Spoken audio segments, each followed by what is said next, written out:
పాకిస్తాన్ దేశ పరిస్థితి ఘోరంగా మారింది. అంతర్యుద్ధంతో అట్టుడుకుతోంది.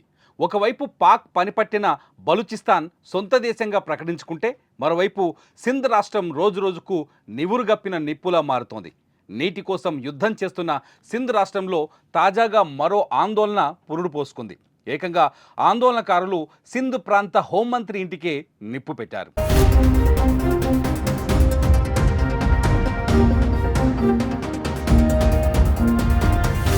సింధు రాష్ట్రంలోని మోర్ సిటీలో కొత్త కాలువల అభివృద్ధిని వ్యతిరేకిస్తూ ప్రజలు నిరసనకు దిగారు. శాంతియుతంగా ఆందోళనలు చేస్తున్న వారిని పోలీసులు అడ్డుకోవడంతో ఉద్రిక్త పరిస్థితులు తలెత్తాయి. పోలీసుల చర్యలతో రెచ్చిపోయిన ఆందోళనలు ఏకంగా సింధు ప్రాంత హోంమంత్రి హసన్ ఇంటిపై దాడి చేసి నిప్పు పెట్టే స్థాయికి వెళ్ళాయి. రోడ్లపై వాహనాల్ని ధ్వంసం చేశారు. కార్లు, లారీలు, ట్రక్కులను కాల్చి బూడిద చేశారు.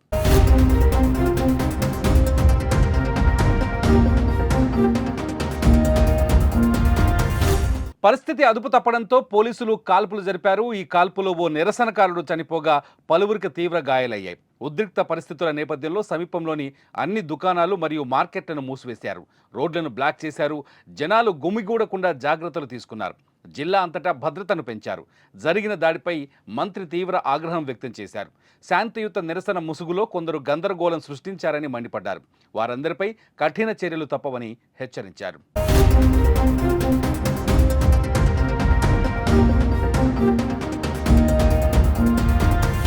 ఇప్పటికే భారత్ సింధు నది నీళ్లు ఆపడంతో సింధు రాష్ట్ర ప్రజల ఉద్యమం తీవ్రమైంది. వేలాది మందిగా రోడ్డెక్కి నిరసనలు తెలుపుతున్నారు. తమకు నీటి వాటాను పెంచాలంటూ గత కొన్ని రోజుల నుంచి ఆందోళనలు చేస్తున్నారు. ఇదే సమయంలో ప్రత్యేక దేశం డిమాండ్లు కూడా తెరపైకొస్తున్నాయి. ఓవైపు భారత్తో యుద్ధ భయం, మరోవైపు బలూచిస్తాన్ వేర్పాటువాదుల దాడులు, ఈ రెండు చాలవు అన్నట్లు ఇంకోవైపు దేశ ప్రజల తిరుగుబాటు, ఇలా అన్ని సమస్యలు పాకిస్తాన్ ప్రభుత్వాన్ని ఉక్కిరి బిక్కిరి చేస్తున్నాయి.